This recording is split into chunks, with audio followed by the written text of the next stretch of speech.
Hi, my name's Mike Clark and welcome to my laser channel. You know, one of the things that I've done over the years, and trust me, it's been many years, is to talk a lot about photographs and how to laser engrave them. Now I know there's lots of videos out there, and I know I've done a fair number of them myself. I've done a lot of training, you know, in seminars or wrote articles in magazines. And, you know, sometimes it's not easy to do photographs, but there are some standard techniques that we can use to give us the greatest chances of getting a good photograph. One of those techniques, one that I advocate a lot about, is to remove the background in a photograph. A lot of times, you know, the background in a photograph really is just there because it got captured with the photograph. It really isn't telling a story, you know, about what's going on in the photograph, because a lot of times what we really want to do is want to show the person or the object in the photo, and we really don't care about the background. And that can't be any more important than when we've got like a picture of a human or a dog or something like that, you know, an animal, and we want to make that image as big as we can, and we want people's eyes to go directly right to the person or the object that's in that photograph. Typically, you know, the tool that I've used for many years is photo paint, and it's the Cutout lab. And this, you know, the lab's done a very good job. You know, it can be a bit tedious sometimes when you're trying to get rid of, you know, the background, you know, or you're trying to separate hair from, you know, a wall or something like that, or trees, you know, hair, you know, person, you know, maybe a dog from the grass or something like that. So, you know, it worked good, and, you know, for me it you know, allowed me to greatly, you know, have a lot more chances of getting rid of a photograph and making sure that the edges were clean. However, in the last year and a bit, Apple came up with a new tool, one that's found in the Photo app, which allows you to get rid of the background in a photograph. And I've sort of played around with this a little bit, and I kind of thought, oh, I'm going to check this out one day, and I'm going to do a seminar on, or I'm going to do a video on this, and if it works really well. So I finally got down to trying it out, and this thing works really good. You know, I mean, I've cut out some stuff in the past, just kind of fooling around with it, you know, making stickers and things like that, and it's really good, and it's fast, and it's accurate. I mean, I must have cut out like about 10, 12 different objects or images just to test this thing out. You know, I was trying to engrave some objects on glass, and I just wanted to, you know, just kind of go through the whole process and just see how well this tool worked. And it works great. And like I said, it's fast. It's really clean. It's so much faster than the Cutout lab. And if you've got an iPhone, not sure if this works on Android, but if you've got an iPhone, it's really simple to use, and I'll show you how to use it. So let's get some photographs out. Let's take a look at how they work with the Photos app and how we can use the Cutout application in this application to get rid of the background in the photos. As you can see on the screen here, I've got a number of test images that I've laser engraved on glass. This was actually a project that I was doing for Christmas, where I was engraving a bunch of different lanterns for family members or friends with one of their animals, or in another case, one of their children on the lanterns. It was a good test here to test out the Cutout feature that is found on the Apple iPhone or the iPad, because I was doing so many different images. It was a good thing for me to test everything. Some of the images are good quality, some of the images were bad quality. I tended to find that there was no difference between the two, other than you'll notice on the small child here that there's a little bit of a white outline on his head, but really, for me, it really wasn't that noticeable. Pretty well everything else was perfect, and as you'll see, it took me minimal amount of time to do.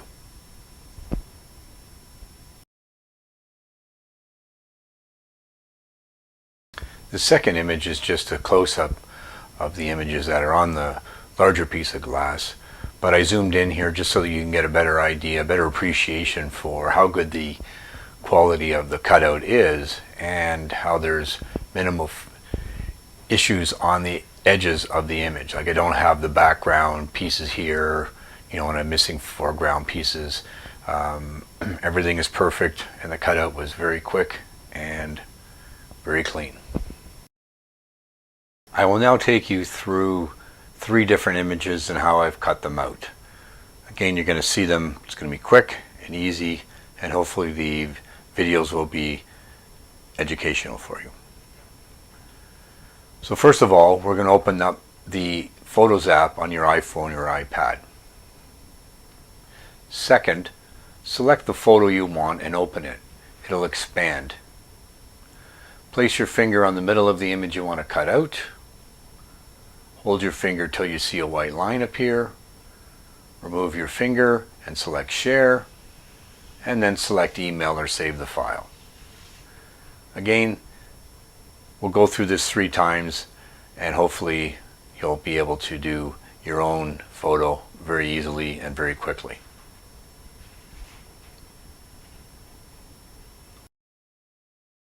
In this example, we're going to cut the background away from the dog. I press my finger on the screen, and you'll notice that now I get a white border appearing. If I let my finger off the screen, now you see the trace going along the actual image. This white line is indicating the extent of the cutout. I'm going to click on the Share button at the bottom, and I'm going to go to Email. This will load up the image into the email, and you can see that I basically have created a transparent background where I've cut away the background because there's black behind the image now. And it's a nice clean cut, and you can see that I've gone all the way around the image and eliminated whatever was in the background. I'm now going to try another image.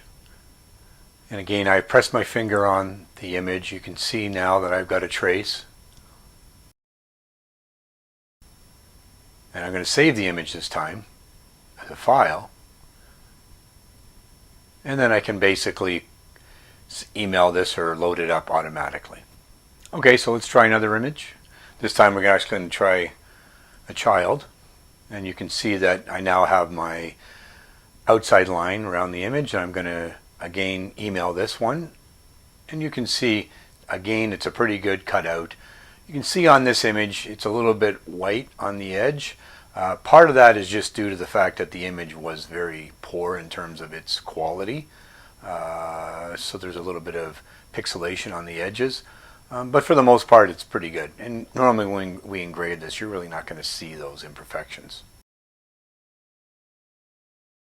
Once we save the image to our computer, we can bring the image into our software and basically convert it so that we can use it on our laser machine. Now, the one thing that I did talk about in the beginning of the video is that we're looking for a transparent background. And basically what that means is that, as you can see, and I've opened this image up in PhotoPaint, and you can see that there's a bunch of small little rectangles in the back. And that's really indicating that I have a transparent background. And this is really, really important when we're looking at images, especially if we want to invert them, meaning that if we're putting on a black anodized aluminum, or we're putting on a glass, or the background is going to be white, and our material might be a darker color. So anytime we have that, we have to do basically, like invert it so that we almost have like a negative. So if we invert something and we don't have the transparency, we'll get a black square around our image, and this won't work very well. And you have to be very careful, because you keep the ping file, which you get from the Apple ecosystem, such as the phone or the iPad, and it's a ping. Ping supports transparency. Do not save it as a JPEG, because a JPEG will not support transparency. It's fine if you wanted to take that image and put it on wood. It doesn't really make a big deal. But once you invert it, then you're going to be in trouble. So a lot of times, if I decide to, if I'm say in Corel Draw, so let's open up Corel, And again, I've got the same image here.